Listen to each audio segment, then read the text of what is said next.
अहानबा मक्तदा मयामबु तरामना उक्चबगा लोइनना Carolina खाइदेमना इकुपनोना खुरुमजरी ngasisu mahusagumna nungairaba phunga wari ama miyamgidamakta puduna lakchari wari asigi mamingna hingchabagi taibang miyoiba machal nupi wari asibu ibirakpana jojo hauzik wari asi hauzeraklage mayam punna taminarasi malem prithibi asina nauringai matam amagi warini taibang miyoiba amadi hingcha yaitamba sing punna malem asida khundaminaringai matam amagi warini apikpa khungang amada henbi kobi lesabi amakak leirami masak mataw yamna phajai chungphiran chai sawung sadada awatpa leite hairibi henbi kobi lesabi ase matam adugi pakhang singna taloi oijanaba yamna toina haiba laklami adubu henbi nadi ma masa se hauzik angang oiri haiduna pakhang singdugi wadu yaba ngamlamde noma numit ama henbi do makhoigi khungang adugi awanglamda uriba umang adomda singchanba laklami numit adudi sing akangba matafanglamde aduna henbi su anam kansinduna umang adugi manung hutna asum sangsillaga sing akangba thirami mano umang adugi manung hanjina sanglakpada hingchaba nupa amakak thimnaki hairiba hingchaba do adai hingchaba singa manade mabuk mapau phai amadi taibang miyoiba singbu thamoina lumna khanjaba hingchaba amakak oirami hingchaba dudi henbibu ahanba uba maktada yamna nungsiba phaurami taibang miyoiba pakang singbu thamoida nungsiba poktabi henbinasu magal jati nadaba hingchaba adubu thamoy yauna nungsirami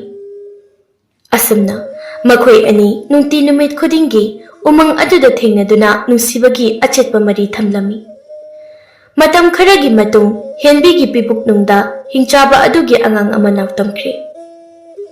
angang aduna henbigi pibuk nungda leiba thamari hairakpa dwaida hingchaba dudi henbigi manakta sungnak lakheje hingchaba du uba phangjabada henbi wakhaleina narami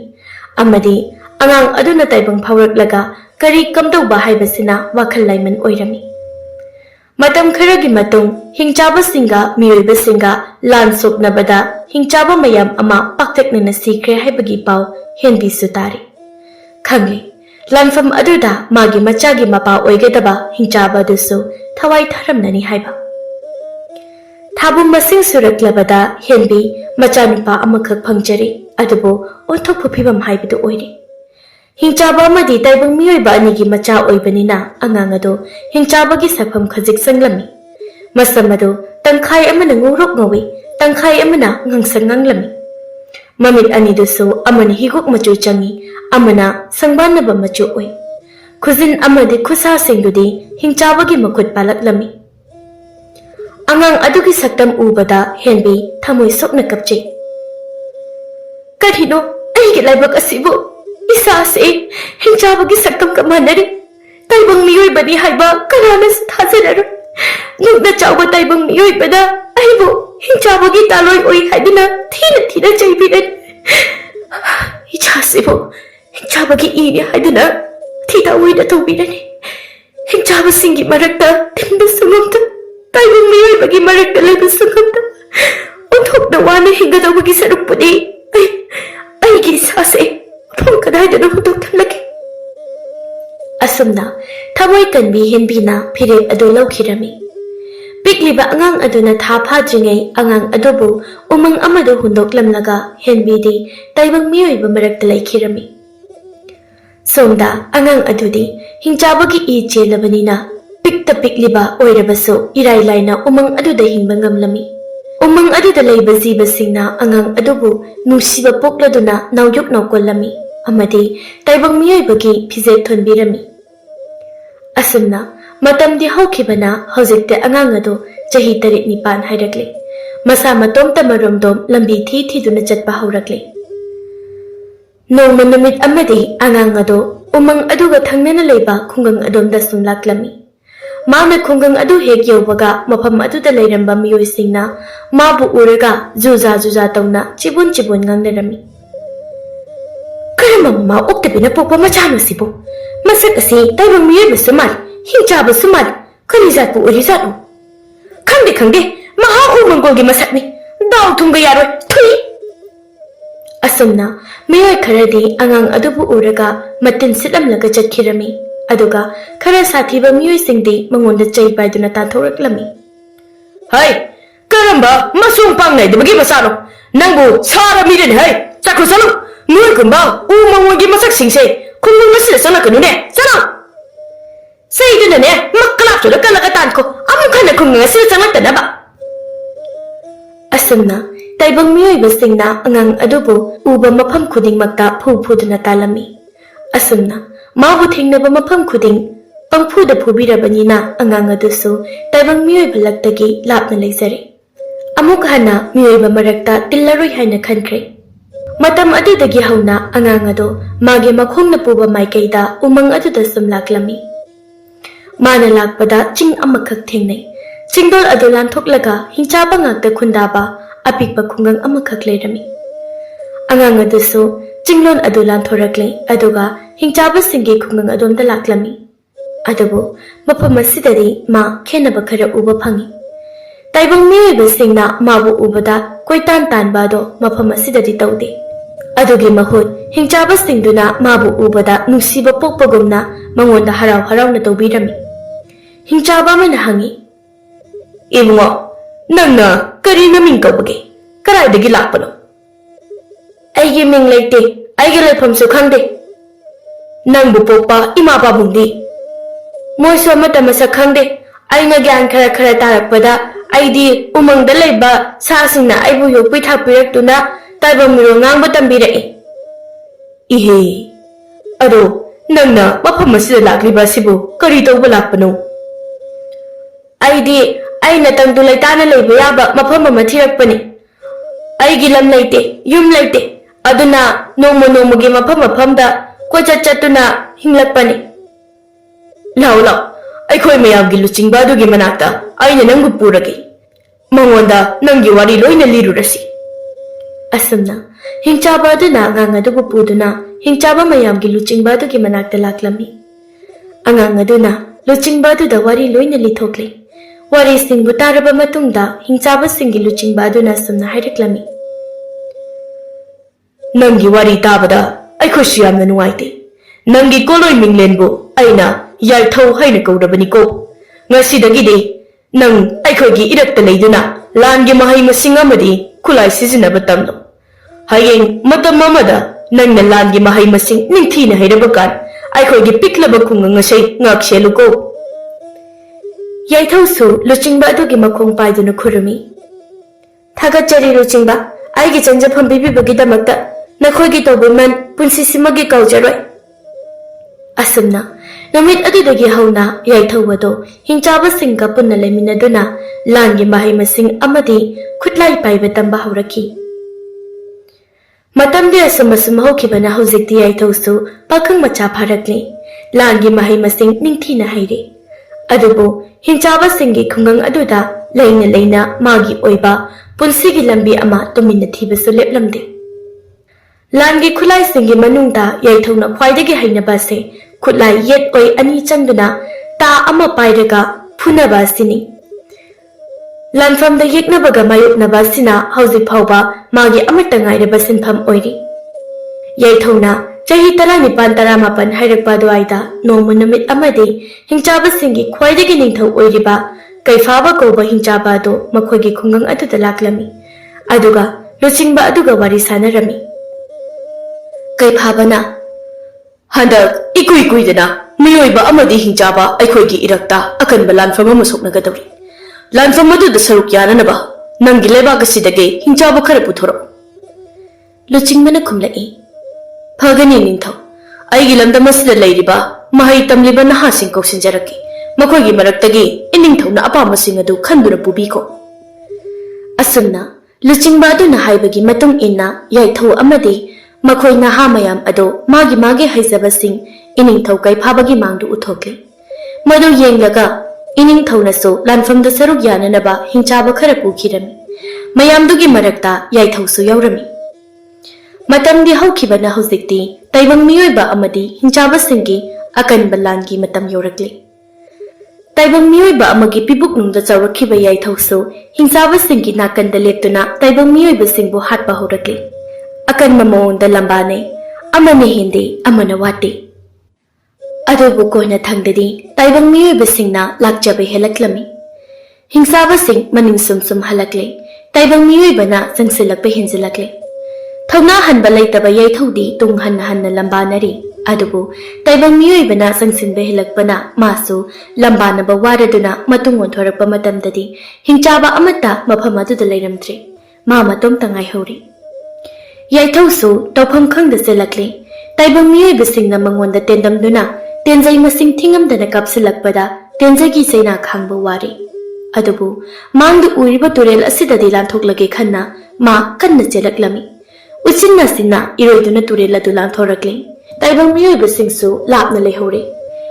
Tenjai singna pankhibagi masado ina pungangangle. Hingsabasingdu amata thengnadri. Yaithau mapukningda waroba puklami. Aishu nakhoigi michangni. Nakhoigi maikaida aishu lepani. Adubu plan kansilaklaba kanda nakhoina aibu itomta hundoklamlaga chenkhibani. Adudi aibu nakhoina inthokne takpani. Phare ai amuk khana nakhoigi marakta tillaroi. Asumna yaithaudu turel adu lanthoraklaga asam lakpada lamlong ahum phangba lambi amakhak thengnarami. Makharomgi lambi aduna hingchabasinggi khungang taba lambini. Awanglomgi lambi aduna miyoibasingna khundaba lamdam ama taba lambini. Yaithau masadu lepa ngamdre. Laimai aduda boom tudana taraga laikre. Asumna yaithauna laimaida taduna leiringai sagol marina chingba dolai amakhak magi nakalda khamki. Dolai adudagi miyoiba amakhak kumtharaktuna magi manakta changsilakiba du phawba yaithau gyan tarami. Adugi matung tarakpada ma gyan adumak mangkhirami. Kari suningsingba thoklamde. Nupi amakhakna yaithaubu lambida taduna leiramba thengnabadagi magi dolai aduda haptuna puraklami magi mayum yaunanaba. Dolai adugi mathak oirap hapliba yensang napi manamasing singi manam aduna yaithaugi natona phaurakpada ma amuk gyan lake tawi. Magi ina pumupluplaba masa adu ubada nupi aduna phi machet amana tablap nanthokpiba adusu yaithauna khara ningsingba ngami. Nupi adugi maming Malem Thoibi haina kaurami. Mafam asiga thangnana leiba irai khul hairiba lamdam aduda manamasing yonbagi dukan phambi leisabi macha amakhakni. Malem Thoibi na yaithaubu magi mayumda puraktuna fazana pothahali. Aduga sebasu ningthina tawbirami. Malem Thoibi su yum aduda matomta lei magi mama mapa animak leikhidre. Dukan aduna yumdugi hek nakanda tathoklaga sabani. Humni suba numit adu phawba yaithau gyan amuk lak amuk mang tawi. Mabu kanbiraklibi Malem Thoibi ki mamaida achauba dakpham ama tariba adu ubada yaithau na khalli mapukningda. Karama makhagi nupi boiri ka ba. Maga jati na dabai bu minungsi puktuna magi mayum asida puraklaga aiya sokpache phanana bu khona piri. Aduga hena ngaklibana magi maithona tariba mami asi. Magi sibu aibu kiriba haibadura. Asumna yaithauna ungduna leiringai Malem Thoibi sangsalakduna hairami. Ibu aigi ming Malem Thoibi haina kaujai. Nomagi insang napi khara yonduna sel tanjabi nupini. Ibungna nasapumba ina pungangang bamakai lambida taduna leiramba adu ubada aini ibungbu mafam asida purapani. Oh, aibu kanbirakpa adugidamuktadi thagachari. Adubu aidi taibang miyoibana khoi miyamgi marakta leiba yade. Aina maram oiraga nangmu miyamgi noknafam karemnafam oikigani. Madugi wado kona khanasi. Ibong chak hana sathoknaba tawsi. Isa solabadi asokpasu phagatpa wana thokaniye. Asi haiduna Malem Thoibina mana thongjaba chak yensang mathe lukoi singdo pukham amadi tengkot singda haptuna yaithaugi mangda thami. Yaithaudu mathe lukoi mayamadu ubada ngakri. Mana amuk phawba chajiba mathil ngaktani. Mana umangda leirakpa matamda uhai wahai chaduna lehinglakhi. Aduga hingchaba singa punna leminaba matamadudana yaithoklaba sadong chaduna hinglakpani. Adubu ngasidi taibang miyoiba amana magini haiduna ताइबंग मियोइबगी चिंजाक मथेल लुकोय सेमदुना मागिदमक्ता पुबिरकपा से कयादा नुंसिरबा खंजिलिबा मिकुप्ता याइथौ मपुकनिंग नौथोरई याइथौना मथेल लुकोय सिंगदुदा मुन्नि येंलगा लैखिबादो उबदा मालेम थोइबिना हंगलक्लमी कइदौरगे इबो नचल अइना थोंजबा मथेल लुकोय सिंगसे हाउरोय चानिंगदे हाइरो से चासिलो नसा कनखनबनी असमना मालेम थोइबिना नमदुना याइथौदा ताइबंग मियोइबगी चिंजाक पिजरमी याइथौना साकचाबा लोइरबा मतुंग न्याहक पोथादुना लेरिङै मालेम थोइबिना इमुंगी थबक लोइसिलमी मासु अंगांग मति नतबनीना लोइना खंगली उरी ताइबंग मियोइबा अमदी हिंचाबा अमगगी खेनबा मरक असिदा याइथौदी हिंचाबा अमदी ताइबंग मियोइबा अनिगी सक्तम पुनसिंदुना पानबा मिसकनी मालेम थोइबी थबक तौना तौना मपुकनिंगदा खली नंबो असेंबा ताइबंग मियोइबा नते खंगना खंगना अइना yum असिदा पुरकपनी अफा फत्ता दायित्व पुम्नमक अइना लौगनी नसा सोक्तुना लेरिबा नंबु छत्रो हाइदुना करमना तानगनी नाइतोम ताना हिंगलकपी मालेम थोइबी ऐसे कयादा लाइबक फरबा हौजिक्ति आइगी इबुंग अमा फंगजरी इबुंगबु मसा टिक टिक लाउहन्दुना मयाम मांगदा ऐसले नजगी आइगी इबुंग चाउथुक चाउबा अमा लैजै हाइदुना असमना मालेम थोइबीदी याइथौना मागी युमसिदा लैजबदा हेना दुम हराउजरमी हप्ता अमा हौजिनख्रे अदुबु याइथौगी मसा अदुदी का हेना थीना सोखिबा अदुना मरम ओइदुना हौजिक फाउबा फजना फगतबा ngamlamde अमरोमदा याइथौदी मालेम थोइबीगी युमसिदा कुइना लैथबा पामजे लेकाय मियामना मागी मसक उख्रबा मालेम थोइबीदा अवाबा तागद्रा हाइबगी पाखतबा अमा मसादा लोइनदुना अदुमक लेरमी हप्ता अमा सुरकबा नुमितनी याइथौना मालेम थोइबीदा असुमना हाइरमी मालेम थोइबी इबुंग अमुक चटलगे अई मफम असिदा कुइना लैथरबदी नंगोंदसु अवाबा तागनी अई करंबा जीबनो हाइबा नंसु खंगलिबा नत्रा इबुंग नचलैनसु इबुंग मसक मुन्ना खंगजाये अदुबो इबुंग हौसे नसानवु टिक टिक लाउबा हाइबदो ओइद्री अई यमसिदगी चटख्रगा इबुंगदा खुदोंग थीबा थोकद्रा हाइबगी चिंगनबा नचदसु लैरी अरुना इबुंगना चटके हाइरबसु नसा फजना फगदगा चटपियो मतम खरदी नचलगी यमसिदा लैदुना पोथाबिखो इबुंग असमना मालेम थोइबीना याइथौबु फजना थेमले मालेम थोइबीगी नुंसी लैथो लैबा वाइसिंग अदुना याइथौसु युमसिदगी खोम थांदोकपा ngamdri मालेम थोइबीगी मचल ओइबगी मिनुंसी अदुना याइथौगी थमोय अदुबु चिटना पुनसिंदुना थमख्रे नाकल अमरोमदा लेकाय खुल अदुगी मियामना मालेम थोइबीगी मयुमदा हिंचाबगी सक्तम मानबा मियोइबसु अमुक मानबा जीबा अमखक लेरिबा अदु हेक हेक मागी दुकानदगी मनामसिंग लैबा लाकपदा उरमी अहानबा अमुरक अनिरक उबदा करिसु खंद्रबसु असुम तोइना उसिलक्लबदुददी मयामना चिबोन चिबोन ngangnaba hauraklammi मालेम थोइबीगी युमदा लैरिबा नुपादो ताइबंग मियोइबा सुकनत नति मियोइबा मानबै वानी मसादी हिंचाबगी मसानी मखुत्के खुजिनगदो येंगुदना अदुबुदी मसम अदुसु मचु मानदे ममित अदुसु मचु मानदे मियोइबा सुकनत नतिको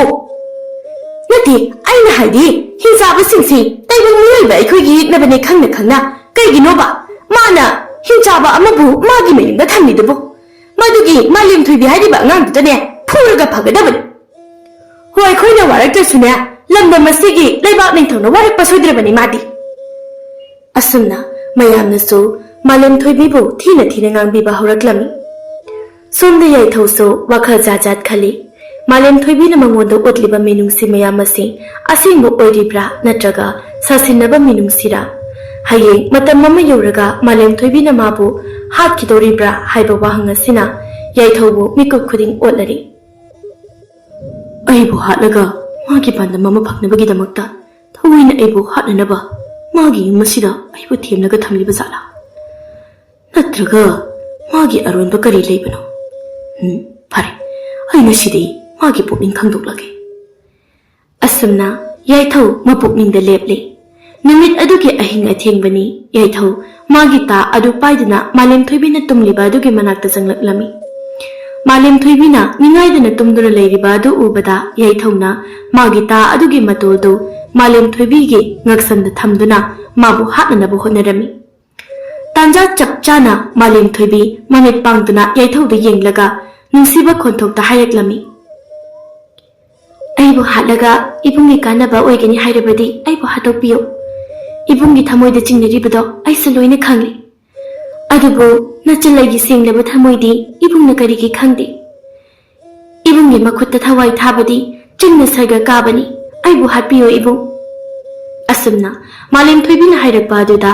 याइथौ मालेम थोइबीबु हातपा ngamखिदे मासु खांगले मालेम थोइबीना माबु मबुंग अमगुमना थमोइ सेंगना नुंसि हायबा नुमित असिदगी हौना याइथौनासु मालेम थोइबीबु मागी हेक पोकमिनबा मचल अमनी हायना खनबा हौरखि अहानबददी याइथौ असि मालेम थोइबीना थोंग थाकपा चाक इन्सांग मथेल लोकोय मयाम अदु अमत्ता पामना चारमदबनी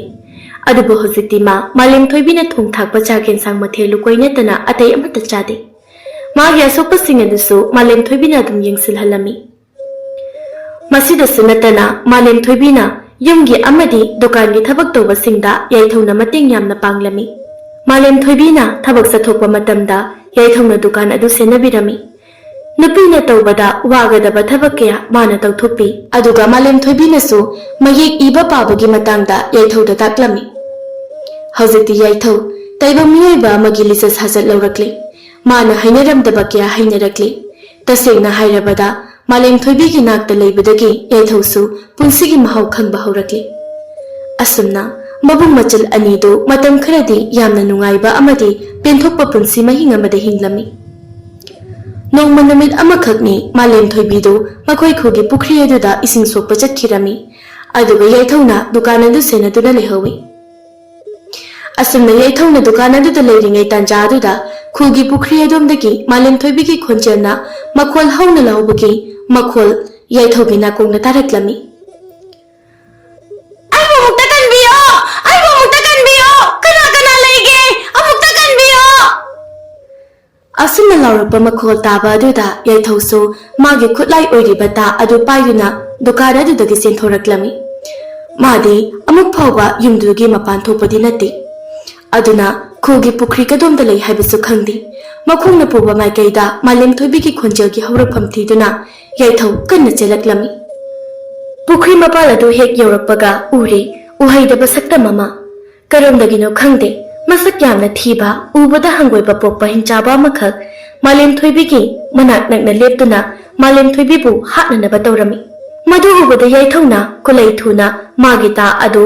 लंगदुना हिंचाबा अदुगी थबाकता फाउरेंग लेंहनखि अदुगा ता अदु अमुक सतोक्लमी इचल लाओ थुनमक युमदा हलसि हिंचाबा सिंगसे सोइदन लादारक्लनी असुमना याइथौना मचल सेक्लबी मालेम थोइबीबु पुदुना खोंलै थुना मयुमदा चेलक्लमी मयुम यौरबदा मखोइ थोंग थोंनाव सेटना लोनसिनदुना लै याइथौना थाजै माना हिंचाबा महातकिबा अदुगी लमन खुंबा ओइना हिंचाबा कयाना मखोइगी लमदम असिदा सोइदना लंदारक्लनी हाइबा अदुननी मखोइ अनिना सेक्सिना लेरिबा दसु न्याकी मतुंग मालेम थोइबी मागी कादा चंखी अदुगा सनागी लिक अमा पुथोरक्तुना थोरक्लमी लिक अदो मालेम थोइबीना मागी मपुंग सक्लबा याइथौगी ngaksamda सिजनबिदुना सुमना हाइरमी इबुंग आइना हौजिक सिबिरिबा लिक असे इबुंगी ngaksamdagi सुंगलौ लौथोपिगनुको लिक असिने इबुंगबु सेक्सिना तुहाउना मते खंदना थमदौरिबनी इबुंगदी मतिक लेबा मिसकनी लमफम कयादसु माइ पाकनी मरम अदुना लानफम सिंगदा इबुंगदा असोय अंगाम याउदनबा आइना इबुंगी ngaksamda लिक असे सिजबनी थागचरी चा लिक असे इबुंगा मतम चुप्पा लोइनदुना लेगे अदो इबु अइंगोंदा करिगुंबा मदि वासकपियो करी वासक हाइबनो अदुबुरा इबुंगी पुंसिना लेरिबा मखै मतु ममान सोनबा तैबा मियोइबसिंगबु सेक्सिना थंगनी हाइदना नंगना साखी ओइरबनी मतम चुप्पदा मतु ममान सोनबा मियोइबसिंगबु इबुंगना सेक्सिना थंगनी असुमना याइथौनी हेक वासकपगा मागी मखुता पाइरिबा ता अदुगी अतुम्बा मचिनदो खंगहौदना मंगाल अमा थोरकपगुमना तौखि ताइबम पुम्नमपु सेंबिरिबा मपु मानसु थौजानबिरी वासक ngakpa ngambu oyu haiduna adubu yaithaugi oinadi asumna ingna chikna machanupi malem thoibigi leiba phangjaba se pung 12 thoigi manungda mikup amakhaki matamni थंगनबा निमित अदुदा लेबाक निंथौना मागी लान्मी खरा मालेम थोइबीगी मयुमदा थारकले माबु फारुनबा मतांग अदुदा याइथौदी युमदा लेते उमंग अदोमदा सिंग चनबा चटखी लेबाक निंथौगी लान्मी सिंगना मालेम थोइबीबु मयुमदा हिंचाबा अमा नुंसीना तौदुना थमी हिंसाबा सिंगदे ताइबंग मियोइबा अखोइगी येकनबनी येकनबबु युगदुना थमी हाइबगी मरादा निंथौगी लान्मी सिंगदुना मालेम थोइबीबु मसागी दुकान अदुमक्तदा हातोकलगा थनमी दुकानदगी पोट लेबा लाक्पा अंगांग अमना उहौरदुना उमंगदा याइथौगी मनाक्ता चेलक्तुना तंगनरे इयाम्बा इसे मालेम थोइबीदो सना कुनुंगी लान्मी सिंगना दुकान मनुंगदा हातकिदोगिदा हौरे हा करी हेबा असुमना याइथौदो खोंगलै थुना मयुमलोमदा चेलक्लमी अदुबु माना मयुम योरकपा मतमददी मालेम थोइबीगी असिबा हक्चांगना इखेंगलक्ता तादुना लेरमी अदुब इंज तपचबी नुंसी लैथो लेबी हिंबगी Mahav खंगबा पाम्बी महाक्तुगी असिबा हक्चांगनी ngasai manu no phetawna aroibo oini yenglakhiba aduna aroiba mina oikhre amuk khanasu urararoi asau bane heraduna yaithaudo magita adu paiduna sanakonung tamna laklami isam samna lakpanate magi machal saklabi malem thoibigi asiba changado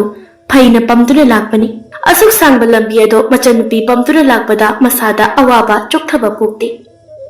लाइबक फबना सनाकोनुंगी लान्मी अयाम्बा हिंसाबा सिंग मायोकनबा चटखी माइके अमरोमदा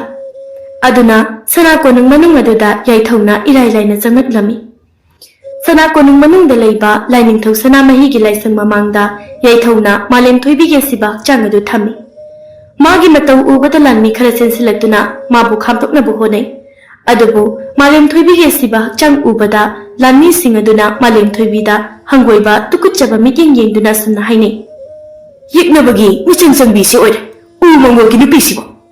अदुने उ Mongol असिगी असिबा हक्चांगना लाइसंग असे मांगथोकले असुमना हाइबगा हेक थंगनबा मिकुप्ता कदोमदगिनो खंगहौदना याइथौ मागी मखुता पाइगिबा ता अदुना मागी मनाक्ता चंगसिलक्लिबा लान्मी सिंग अदुगी मथबाक्ता थिनदुना हातखिरमी यामना थुबा मतमदा थोकिबा थौदोकनी मा निंगसिंगबा ngamhaude याइथौ मागी ममित अनिमक इदगी हेन ngang मखुत नामना मागी येत थंगबा ममित अदो हाइरप खुमी अदुगा अतोपा मखुत अदुना मागी ता अदु चेतना पाइदुना येकनबा सिंग अदुदा लापना लंखी मपा चुनना लंखिबा तानी अमत लेमना मांगदे येकनबा लान्मी सिंगी मथबाक्ता फावरेंग लेंखी मदुगी मतुंग याइथौना मागी मचल सकलबी मालेम थोइबीगी हक्चांग फैना पमखतली अदुगा सनाकोनुंगदगी थूना यांगना थोरकलमी अतोप्पा लान्मी सिंगना तुंगदा याइथौबु तानरकले हिंचाबगी ई चेलबा याइथौनी पोकपदगी हौना मसादा यावजरकलबा शक्ति अमदी महै सिंगदु सिजिनदुना याइथौना लान्मी सिंगदु अमममता हातोकले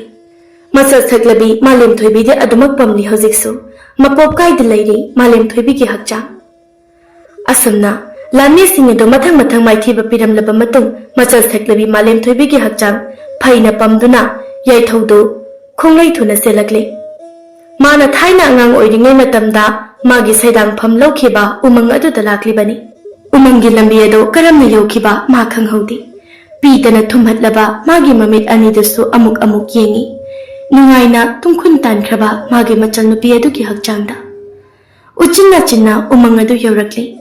उमंग अदुबु कोलिबा तंफा लाइरेंबी मागी खुबम अदुदा लाक्ले अदुगा लाइसंग अदुगी ममांगदा मचल सकलबी मालेम थोइबीगी हक्चांग अदु थमदुना याइथौना खुरुमी तंफा लाइरेंबी इमावो उमंग असे नचा आइगिदि नौसुमनी थेंखांग कयारक्ता इमाना आइबु कनबीखी सीबा यारबा थौदोकसिंगदगी इमाना आइबु थवाई हापीखी नुसिदि नचा आइना आइगी इचल सकलबी मालेम थोइबी असे इमागी मांगदे पुरकले इमाना इचल की हक्चांग असिदा नंग थवाई हापीयुदो इमा असुमना मखुत अनि लोनदुना थमोय सोकना कपलदुना खुरुमी याइथौ मागी मतौ अदु तंफा लाइरेंबी इमा मानसु येंगबा ngamdri अदुबो सीख्रबा थवाई अमबु कमदौना मागी हक्चांग अदुदा अमुक चंगु यागनी मसिदी ताइबंग पुमनमकपु सेंबिरिबा मपु इबुंगो मागी नुंगदमनी कनानसु सेंदोकपा ngamloi तंजा अदुदा तंदन मयाम अमा चबुन ओइना याइथौगी मनाक तमना पाइरकलमी याइथौसु तंदन सिंग अदुदा ngakna yengi तंदन सिंग अदो पुलप पुनसिनदुना मालेम थोइबीगी सक्तम ओलकलमी ꯊꯣꯏꯕꯤ ꯏꯕꯨꯡꯒꯤ ꯃꯥꯂꯦꯝ ꯊꯣꯏꯕꯤ ꯑꯩꯒꯤ ꯏꯕꯨꯡ ꯅꯨꯡꯁꯤꯕ ꯏꯕꯨꯡꯒꯤ ꯁꯦꯕ ꯃꯇꯝ ꯁꯥꯡꯅ ꯇꯧꯕ ꯉꯝꯈꯤꯗ꯭ꯔꯦ ꯅꯆꯤꯜ ꯑꯩꯕꯨ ꯉꯥꯛꯄꯤꯌꯨ ꯑꯗꯣ ꯇꯦꯜꯂꯕ ꯇꯥꯏꯕꯪ ꯄꯨꯟꯁꯤꯗ ꯏꯕꯨꯡꯒ ꯊꯦꯡꯅꯗꯨꯅ ꯅꯆꯤꯜ ꯑꯩꯕꯨ ꯍꯔꯥꯎ ꯃꯤꯅꯧ ꯇꯝꯍꯟꯈꯤꯕ ꯑꯗꯨꯅ ꯑꯩꯒꯤ ꯑꯄꯦꯟꯕ ꯑꯣꯏꯖꯔꯤ ꯏꯕꯨꯡ ꯃꯊꯪꯒꯤ ꯃꯄꯣꯛ ꯍꯥꯏꯕꯗꯨꯅ ꯂꯩꯔꯝꯂꯕꯗꯤ ꯑꯩꯁꯦ ꯏꯕꯨꯡꯒꯤ ꯅꯆꯜ ꯑꯗꯨꯃꯛ ꯑꯣꯏꯖꯒꯦꯀꯣ ꯑꯁꯨꯝꯅ ꯍꯥꯏꯔꯝꯂꯒ ꯇꯟꯗꯟꯁꯤꯡ ꯑꯗꯨ ꯇꯞꯅ ꯇꯞꯅ ꯑꯃꯨꯛ ꯃꯥꯡꯈꯤꯔꯝꯃꯤ ꯇꯟꯗꯟꯁꯤꯡꯗꯨꯅ ꯑꯃꯃꯝꯇ ꯑꯣꯏꯅ ꯃꯥꯡꯈꯤꯕ ꯑꯗꯨ ꯌꯥꯏꯊꯧ ꯅꯤꯡꯉꯝꯗꯅ ꯌꯦꯡꯖꯍꯧꯏ